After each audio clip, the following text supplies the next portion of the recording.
mucho mejor.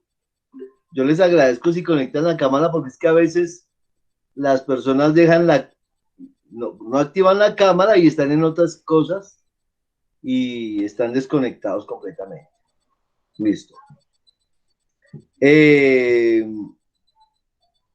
Entonces, si pueden activar la cámara, les agradezco. Si no la pueden activar hoy porque tal vez están en un lugar, digamos, como de la casa que no quieren que se vea o alguna situación así, yo les voy a pedir el favor que siempre en las charlas de escuela tengan su cámara activada. Entonces, por hoy, si no la pueden activar, listo. Pero a partir del próximo miércoles será un requisito básico porque yo quiero verles a ustedes face to face. Bien, hoy vamos a ver la clase 8, por eso decía que próximo miércoles podremos estar eh, viendo, podremos estar haciendo la siguiente evaluación que nos hace falta.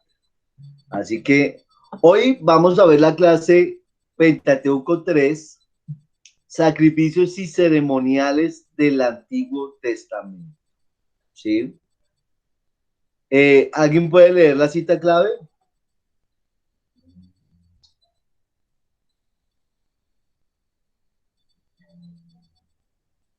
¿Alguien puede leer la cita clave? Pastor, dice cita clave, pero no aparece cuál cita es. No la veo. Sí. Quería saber si había cita clave. No, Pastor, Listo. no. Entonces, yo quiero, pues, estamos en Levítico, ¿sí o no? Leamos los 3 primeros versículos de Levíticos. ¿Les parece? ¿Cuál paz? Levítico 1. 1 al versículo 1 al 3. Levítico 1:3, Pastor. Sí, por favor. Leemos palabras santas en el nombre del Padre, del Hijo y del Espíritu Santo. Amén. Dice, llamó Jehová a Moisés y habló con él desde el tabernáculo de reunión, diciendo, habla a los hijos de Israel y diles, cuando alguno entre vosotros ofrece ofrenda a Jehová, de ganado vacuno o ovejuno, haréis vuestra ofrenda. Si su ofrenda fuere holocausto vacuno, macho sin defecto le ofrecerá. De su voluntad lo ofrecerá a la puerta del tabernáculo de reunión delante de Jehová. Sigo, Listo. pastor, estoy en el Ahí, versículo 3. por favor. Ahí estamos bien. Y Hebreos 8:5, vamos a leer.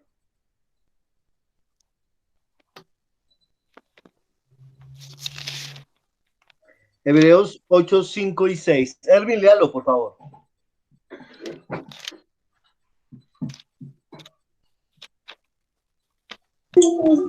Hebreos 8, 5 y 6. Los cuales sirven a lo que es figura y sobra de las cosas celestiales, como se advirtió a Moisés cuando iba a dirigir el tabernáculo, diciéndole, mira, haz todas las cosas conforme al modelo que se te ha mostrado en el monte. Pero ahora tanto mejor ministerio es el suyo, cuando este mediador de un mejor pacto estableció sobre mejores promesas. No, no, Amén. cuénteme, ¿qué pasó? Listo. Sí. Listo. Quiero. Permítame acá, voy a hacer una cosa. Listo. Este versículo que acabamos de leer en Hebreos 8:5 nos habla dos cosas que quisiera resaltar para iniciar. Pues uno es que todo lo que se hizo en el tabernáculo, todas las ceremoniales, todo era algo simbólico, ¿no? Y lo segundo es que nos presenta a Jesús en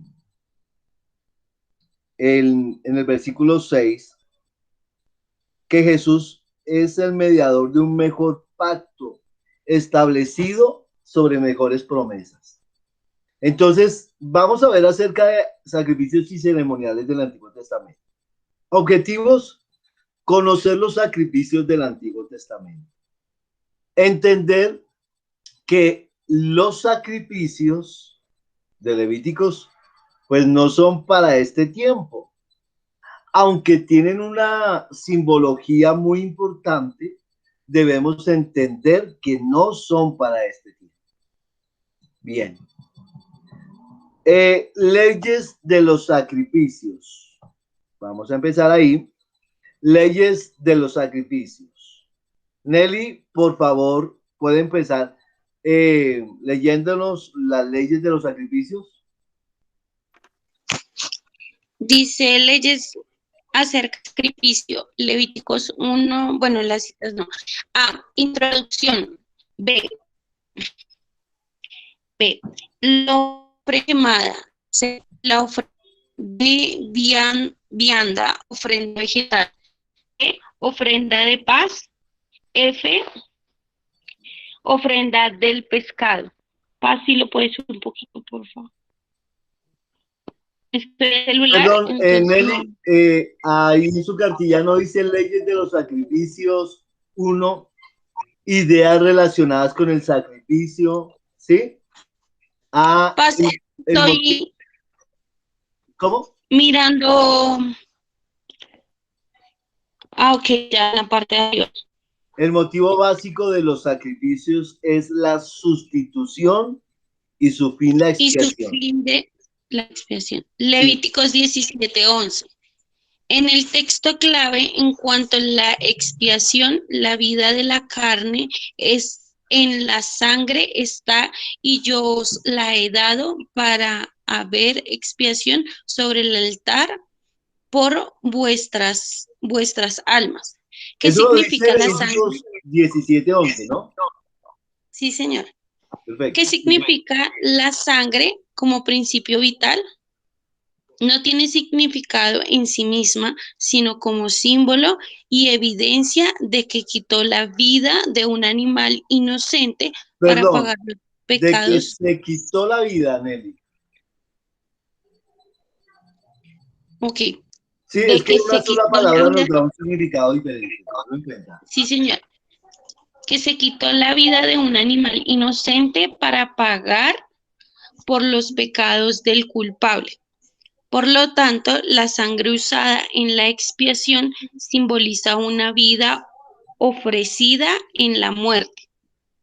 Esta posibilidad de lograr la expiación del pecado mediante un sacrificio sustitutivo evidencia la gracia divina. Si no fuera por un sacrificio, quedaría anulada toda posibilidad de que el hombre se acerque a Dios. Por más que el hombre se esforzara por cumplir la ley, fracasaría por debilidad moral. Así que, mientras la ley revele las exigencias de la santidad de Dios, la exigencia por medio del sacrificio La manifiesta expiación. la expiación por medio del sacrificio manifiesta la gracia divina que cumple las demandas de Dios. Perdón, paremos ahí un momento. ¿Qué es esto? Bueno, yo les quiero decir una cosa. Esto solamente es una introducción porque solo tengo una hora para esta clase y va a ser muy difícil. Entonces, por esa razón les voy a pedir que estén bien atentos y solamente voy a resaltar algunas cosas de pronto que quiero resaltarles esta noche. Bien. Bueno, ¿qué estamos hablando ahí? Ustedes debieron ver una clase. Ustedes debieron ver una clase. Aquí yo quito dejo de presentar, bien. Ustedes debieron haber visto una clase que se llamaba Los atributos de Dios. ¿Se acuerdan? ¿Miguel se acuerda? Sí, señor. No me Bueno, acuerdo el título. rápido así, rápido. Miguel, un atributo de Dios. Uno nomás. Omnipotente. Ervin, un atributo. No los tengo presentes, la verdad, en ese momento. No los tiene presentes. Ojo que eso lo vimos en clase. Hermano Wilson, un atributo de Dios. Santísimo, algo. Bueno, santísimo, entiendo, santo. Listo, está bien. Nelly, un atributo de Dios. Omnipotente. Perfecto. Esos son atributos de Dios. Y de ahí, pare de contar que hay una cantidad de atributos de Dios. Lo que dijeron ustedes, omnisciente, omnipresente, omnipotente, Dios es amor, Dios es santo. Shaddai. Bien, sí, todo eso.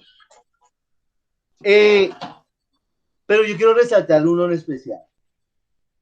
Porque para entender el libro de Levíticos debemos entender los atributos de Dios. ¿Sí? Dios es justo. Ese es un atributo de Dios. ¿Estamos bien? Sí, señor. Entonces, como Dios es justo y otro atributo es que Dios es santo, estos atributos nos dicen que si Dios es santo, ningún pecador se puede acercar a él. El otro atributo es Dios es justo. Si una persona es pecadora, la justicia demanda que esa persona se le aplique todo el rigor de la ley, porque es pecadora. ¿Entienden eso? Aló, buenas noches. Sí, señor. Entonces, Presente. listo. Entonces, dígame en yes, dígame en we, dígame en sí, dígame en algo, pero dígame para saber que están ahí. Bien. Entonces, si Dios es justo, demanda que el pecado sea castigado. ¿Sí? Por esa razón, el libro de Levíticos está lleno de ceremoniales donde se demandaba una cantidad de sacrificios. Uno en especial era el sacrificio por el pecado. ¿Sí? Porque cuando la persona pecaba, dependiendo su estado económico, esa persona llevaba un sacrificio por el pecado. Si era una persona rica, pues podía llevar una oveja. Si era una persona pobre, podía llevar dos palomas. Pero si era demasiado pobre, entonces podía solamente llevar harina, o lo que la Biblia llama flor de harina, ¿sí? Entonces, dependiendo su situación, llevaba esa ofrenda, ese sacrificio, y lo presentaba a Dios. En el caso de los animales, la persona que presentaba el sacrificio ponía su mano sobre los animales, simbolizando que el pecado de él, o mejor, simbolizando que la oveja, el cordero, estaba tomando el lugar de esta persona que lo presentaba. ¿Sí? El lugar de pecador. Y luego el sacerdote sacrificaba ese animal. Bueno, todo era importante, pero una cosa significativa era que cuando se sacrificaba el animal, se hacía derramamiento de sangre. De hecho, el sacerdote esa sangre la derramaba bueno, había Levítico dice que el sacerdote, cuando había ese derramamiento de sangre, parte se echaba en el altar del holocausto y el sacerdote metía su mano, untaba su mano de sangre y, ¿cómo se dice? Sacudía su mano 5 veces a las cortinas del tabernáculo. Paz. ¿Y quién hacía el sacrificio por el sacerdote? Los sacerdotes consagrados. ¿Sí? Habían sacerdotes, o sea, dentro de los sacerdotes estaban, y por ejemplo, un sacerdote que estaba de servicio, si un sacerdote, más o menos es lo que explica Levíticos, un sacerdote, por ejemplo, pecaba, el otro recibía el sacrificio de este sacerdote que había pecado y presentaba el sacrificio, ¿sí? Esto es demasiado importante, ¿sí? Por eso que dice el padre ahí, Nelly, para que entendamos acerca de la expiación. Listo, Nelly, puedes seguir, por favor. Pastor, comparte la pantalla, por Sí, señora.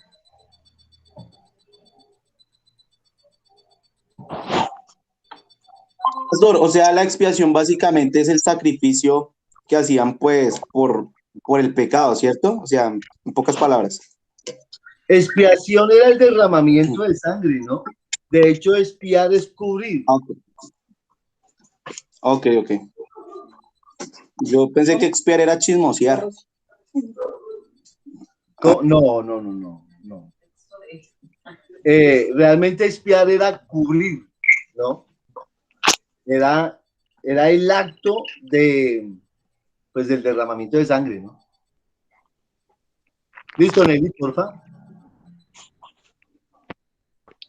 Vamos en la B, ¿verdad, Pastor? Sí. La segunda idea relacionada con el sacrificio es la consagración. Al poner las manos sobre el animal antes de degollarlo, el oferente se Sí. identificaba con él. C. La idea de mayordomía o administración de los bienes materiales se ve también en la ley de los sacrificios. D. También está presente la idea de gozosa comunión con Dios. Gozosa comunión con Dios. En la ofrenda de paz, pues el oferente participa de la carne sacrificada de un banquete sagrado. Naturalmente se encuentra también la idea de adoración en un sistema de sacrificio. Sacrificar equivale a rendir culto a Dios, atribuirle gloria por ser el Dios de quien dependemos y a quien debemos el culto y sumisión. ¿Sigo? Listo, paremos un momentico ahí. Permítame un momentico. Bien. Esas son ideas relacionadas con el sacrificio. Bien. Pues va a ser muy difícil que todo lo veamos. Entonces, número 1, las leyes acerca de los sacrificios están desde Levítico 1:1 o capítulo 7, versículo 38. Está la introducción, estaba la ofrenda quemada, la ofrenda de vianda, que eran ofrendas pues de frutos o de vegetales, la ofrenda de paz, la ofrenda por el pecado, la ofrenda por la culpa. Lo segundo, estaban las leyes e incidentes acerca de los sacerdotes, las prescripciones por la consagración, el castigo por la violación. Tercero, estaban las leyes de la purificación, comidas puras e impuras, la purificación después del parto, la lepra, impurezas y limpiezas sexuales. Cuarto, el día de la expiación, la preparación de Aarón. El día de la expiación, ustedes deben entender que se le llamaba el día de la expiación, era un día especial, yo ya lo he dicho, acerca del cual el sacerdote, el sumo sacerdote, entraba al lugar santísimo, era una sola vez en el año, a presentar el sacrificio por todo el pueblo, ¿sí? Entonces la preparación de Aarón, la ofrenda por el pecado para los sacerdotes, la ofrenda por el pecado para las personas, el macho cabrío propiciatorio, la ofrenda completada, la solemnidad del día. Esa es la cita bíblica, lo pueden leer. El código de la santidad, las prohibiciones, la santidad por parte de las personas, la santidad por parte de los sacerdotes. Ve las fiestas religiosas, estaba el Sabbat, la Pascua, la fiesta de las semanas o Pentecostés, la fiesta de las trompetas, el día de la expiación, la fiesta de los tabernáculos y la fiesta de las primicias. Pastor, qué pena, ¿todo eso está en qué libro? Es Levítico, que en la estamos Biblia. viendo Levítico. Por ejemplo, que dice, Levíticos 23, 1, 44, listo. Claro, todo está ahí especificado. Y ojo, porque de aquí yo voy a hacer preguntas. Esto es bien interesante. Lo que pasa es que por el tiempo no lo Uy, no, puedo. pastor. Bien, hacemos los religiosos del año sabático y jubileo. ¿Alguien sabe qué era el año sabático y el año del jubileo? El sabático, creo. El sabático es, digamos, donde la gente como que tomaba un tiempo para descansar, ¿no? Y el del jubileo era como para celebrar, como para compartir, creo. Pues Bueno, coinonía. realmente no era para la gente descansar, era para dejar descansar la tierra. Pero por ahí va el asunto. Bien. Eso está en Levíticos 25:1 y 26:2. El año del jubileo era el año donde se perdonaban las deudas. Imagínense ustedes. Una maravilla eso. ¿No? Promesas y advertencias. ¿El jubileo y qué? El año sabático y el año del jubileo. Sabático. Bien. Promesas y advertencias. Pastor, o sea, digamos, pastor, las personas que no daban su sacrificio en el jubileo hacían ciertas cosas y se perdonaba todo eso, ¿sí? Sería en pocas No, palabras. no, no, no, no, no. No, no, no. El jubileo no era cuando se perdonaba Era como con el prójimo. y se comenzaba desde cero. Sí, claro, exactamente. Ese era el año del jubileo. Ahí lo pueden encontrar en el capítulo 26 de Levítico, ¿no? Se perdonaban las deudas, ¿no? Entre el pueblo. Si habían esclavos del mismo pueblo, se dejaban ir libres, ¿sí? Era como un tiempo de restauración, un tiempo de alegría en el pueblo. Por eso incluso se habla del año del jubileo. Interesante eso, ¿no? Listo. Promesas y advertencias, la necesidad para la relación correcta con Dios, las bendiciones de la obediencia, los castigos por la desobediencia, la fidelidad de Dios a su pacto, declaración sumaria. F, votos y diezmos. Los votos a las personas, los votos de animales domésticos, los votos de casas y campos, el diezmo. Por eso se habla de 3 diezmos, son simplemente 3 formas que el pueblo daba, especialmente, que está en Levítico 27, que era el primerizo de los animales, o la primogenitura de los animales, las cosas consagradas y el diezmo como tal. Bien, ahí tenemos un cuadro sinóptico, ojalá ustedes lo puedan estudiar. Yo voy a pasar aquí. Las 5 ofrendas más importantes. Estudio adicional. Aquí, por ejemplo, tenemos la palabra santo, aparece 87 veces en el libro, solamente. Esto es separado para Dios, mostrando lealtad, siguiendo sus mandamientos. El mandamiento de amar a su prójimo como a sí mismo, lo pueden encontrar en Levítico 19:18, está el texto muy claro. Aunque el libro está dirigido en gran parte a los levitas, solo se les menciona 3 veces en el libro. La Biblia prohíbe los tatuajes, yo lo puse aquí con signo de pregunta, porque este es uno de los versículos que habla de tatuajes, Levítico 19:28.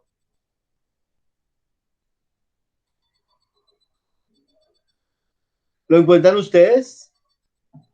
Levítico 19:28, ¿alguno lo quiere leer rápidamente? Ya, voy. Deme 10 segundos. Levíticos 19, No haréis rasguños 28. en vuestro Dice, ni por imprimiréis en vosotros señal alguna, yo Jehová. Nuevamente, hermano, por favor. Y Levítico 19:28 dice, y no haréis rasguños en vuestro cuerpo por un muerto, ni imprimiréis en vosotros señal alguna, yo Jehová. Bien, perfecto. ¿Sí? ¿Estamos bien? Aquí nos está hablando de los tatuajes, ¿no? Amén. Que ese es uno de los textos que la gente... Pastor, una pregunta, pero ahí creo yo que se refiere a los tatuajes, pero que hablen al respecto de los muertos, ¿no? Porque dice, no se hagan heridas en el cuerpo por causa de los muertos, coma, o sea, continuando la idea, ni tatuajes en la piel sobre los muertos. Porque la idea principal es no dañar el cuerpo. Pero Bueno, que el tema trate sobre los muertos. bueno, en la nueva traducción viviente lo dice de esta manera, y se lo quería leer a ustedes. No te hagas cortes en el cuerpo por los muertos, ni te hagas tatuajes en la piel. Yo soy el Señor. Bien, yo les voy a contar una cosa. Por eso yo les decía que es un poco controversial este tema cuando uno habla de los tatuajes, porque hay iglesias que son muy cerradas en estos temas y en este caso nosotros debemos tratar de sacar una base teológica a lo que el texto está diciendo. Yo, la verdad, he investigado bastante sobre este tema hace mucho tiempo, porque pues uno procura estar como al día en estos temas. Y les voy a contar, primero que todo, si ustedes miran el texto, está hablando acerca de la idolatría y en parte también de la brujería o la hechicería, porque el texto está hablando acerca de 19:28, ¿no? Que no se hagan rasguños en vuestro cuerpo por un muerto. Y esto era porque eh, en los cananeos y todas estas naciones tenían esas prácticas, ¿sí? De idolatría. De hecho, eh, las personas se hacían en su piel, lógicamente, los tatuajes de ese tiempo, se cortaban la piel o se cortaban la piel y se echaban tinta para en nombre de su Dios o la imagen de su Dios. Eso eran costumbres. De hecho, si ustedes miran el texto anterior, habla acerca del cabello y de la barba, ¿sí? Ellos se despuntaban la barba especialmente para ser reconocidos que eran seguidores de un Dios como tal, ¿sí? Entonces, ese es el contexto del versículo. Por eso la Biblia lo habla aquí, ¿no? De hecho, está en el capítulo 19, que habla de leyes de santidad y de justicia. Ahora, yo no creo que jamás me haría un tatuaje, quiero decirles. Porque nadie le pondría a un Ferrari una estampilla o cualquier otra cosa, ¿no? Pero yo creo que jamás me haría un tatuaje, la verdad, nunca. Pero pues eso no quiere decir que, porque a mí no me guste, yo voy a decir que es pecado rápidamente, porque hay gente que sí les gusta, ¿no? Pero sí yo, lo que sí quiero resaltar es, Pastor, y los que somos Renault 4, ¿cómo hacemos? uy hermano, ahí sí perdóneme, pero si usted se ve así, yo oraría por usted para que Dios le ayude con su autoestima. Así me convierte en Ferrari. Bueno, continuemos, qué pena. Entonces, eh, eh, lo que sí quiero resaltar es qué clase de tatuajes se hacen las personas. Porque si ustedes miran la mayoría de tatuajes, es con una simbología u ocultista o con una simbología masona, ¿cierto? Usted miren los brazos de la gente que se hacen. Calaveras, se hacen serpientes, o se hacen bastante, yo he visto el ojo que todo lo ve, que es un símbolo masón, ¿sí? Y de ahí en adelante, una cantidad de cosas. Los Aún, atrapasueños. señora, Los atrapasueños. bueno, todas esas cosas que yo ni sé que son un atrapasueños.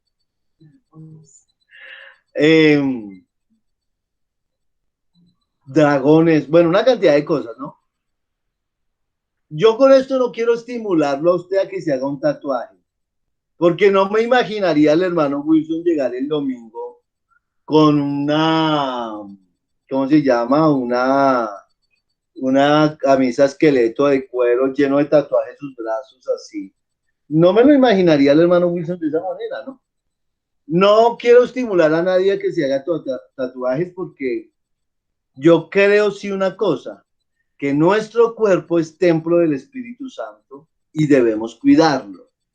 Y si uno corre algún riesgo, pues igual le tendremos que dar cuenta a Dios por eso. Eso pues por un lado. Pero también lo otro es que si hay alguna persona que ha pensado en eso, por lo menos yo le aconsejaría que tuviera cuidado qué se va a hacer. ¿Qué se va a hacer en su cuerpo? ¿Sí?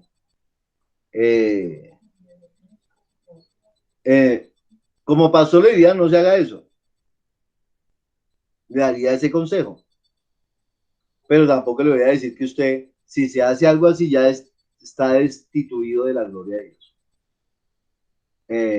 ¿Alguna pregunta o vamos bien? ¿O alguien quiere aportar o decir algo?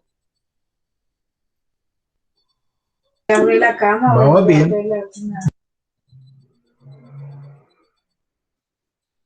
¿Nadie?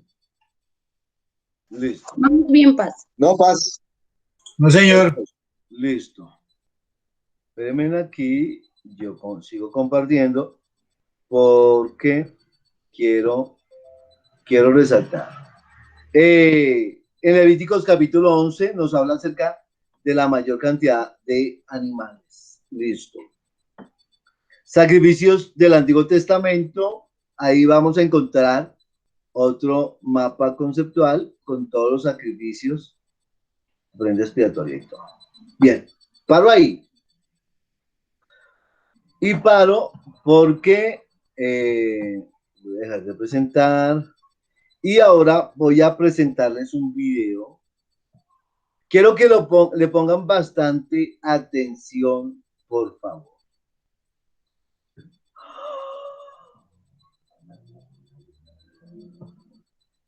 Permítanme a ver si es el que...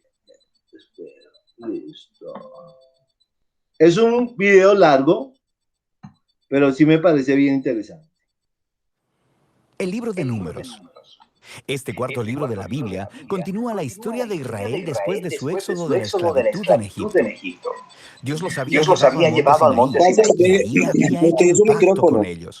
Y a pesar de la rebelión de Israel, Dios, en su gracia, proveyó en el tabernáculo una manera en que Israel pudiera vivir cerca de su santa presencia.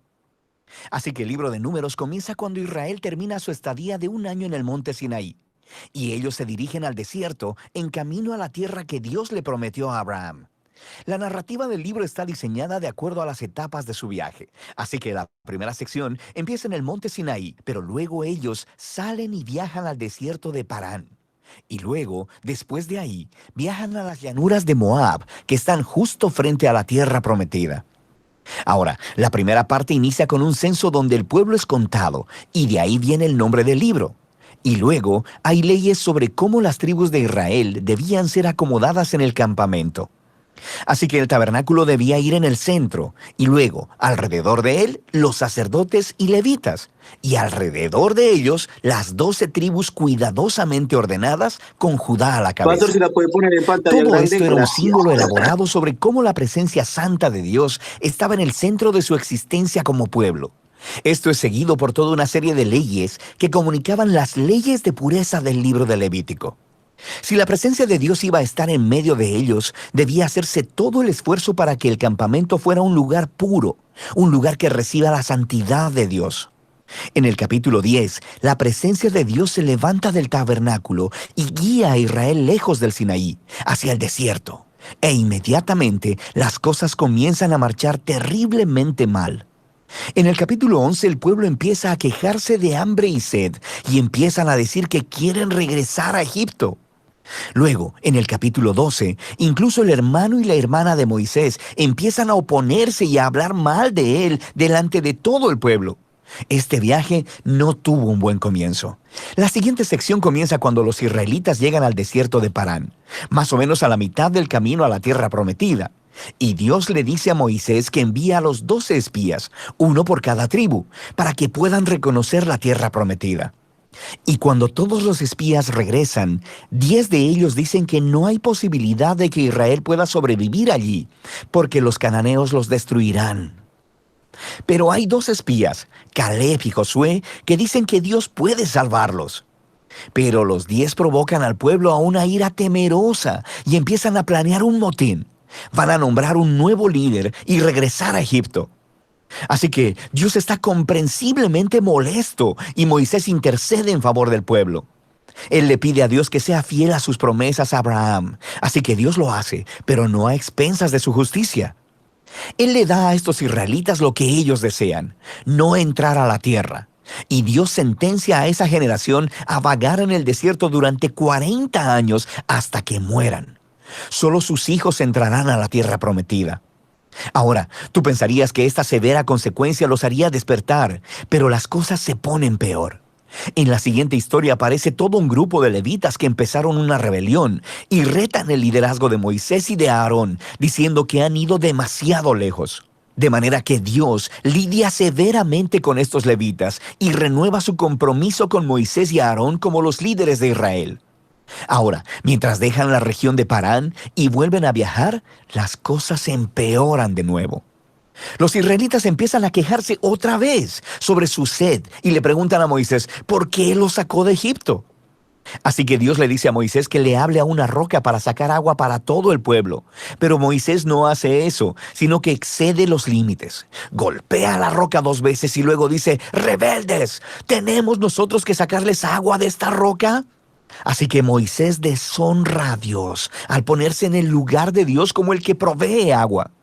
De manera que Moisés hace que caiga sobre sí mismo el mismo destino que el de la generación en el desierto. Él también morirá en el desierto y no podrá entrar en la tierra prometida. Después de esto, los israelitas se rebelan una vez más. Y Dios trae un juicio muy extraño sobre ellos. Serpientes venenosas vienen y muerden al pueblo. Así que Moisés intercede una vez más a favor del pueblo. Y Dios le dice a Moisés que haga una serpiente de bronce y la levante en un asta. Y todo el que vea a esta serpiente sería sanado de la mordida venenosa. Es un símbolo muy extraño, pero habla del reto que representa para Dios el permanecer fiel a su pacto.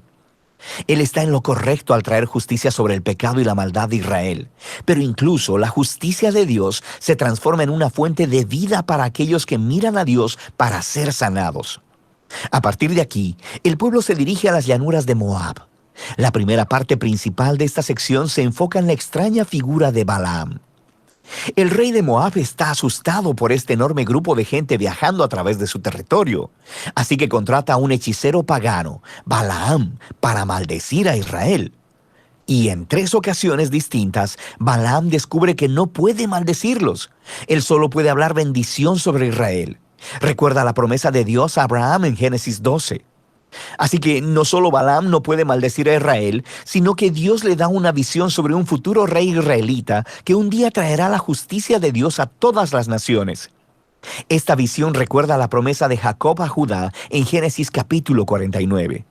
Ahora, vale la pena detenernos a reflexionar en el flujo del libro hasta ahora.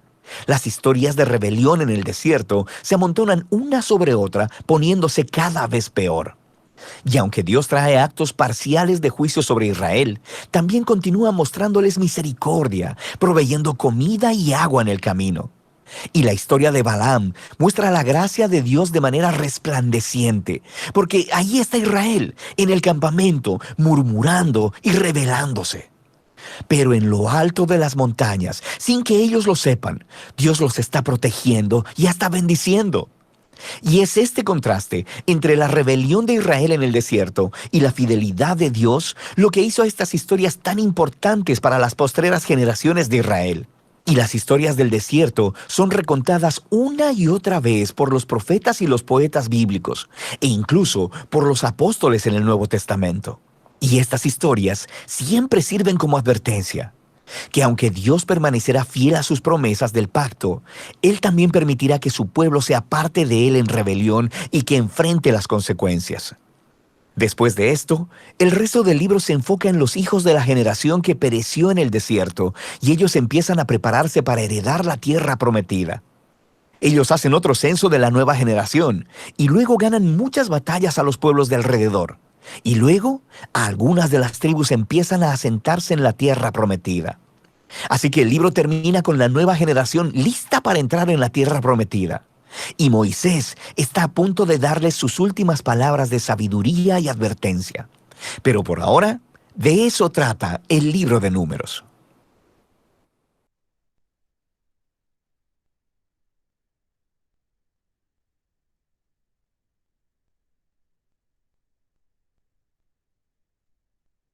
¿Listo? ¿Cómo les pareció? Excelente. Así con esas historias me puedo estar leyendo toda la Biblia. Listo. Bien, esto es como, porque la clase, estamos viendo el Pentateuco. Miguel, ¿qué es Pentateuco? Recuérdeme. Pentateuco viene de 5 y Uco de los 5 primeros libros de la Biblia. Bueno, Uco no viene, pero bien, está válida la respuesta. Sí, los 5 primeros libros de la Biblia, está bien. Y también recordemos que fueron escritos por quién, hermano Wilson.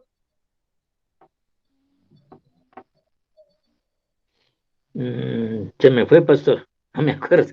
Se le fue. Ervin, Moisés. listo, Moisés. ¿Por qué se ríe? Iba a decir Moisés. Bien. Sí, ahí sí, Moisés. Moisés. Listo, bien. Termino. ¿Quieren hacer el quiz o no? ¿Quieren hacer el Me quiz dijo o que no? eran entre 8 días. No. Hágale paz. El jueguito. Entonces voy a cortar la grabación acá y vamos a hacer el quiz. Acá. Ahí. Listo.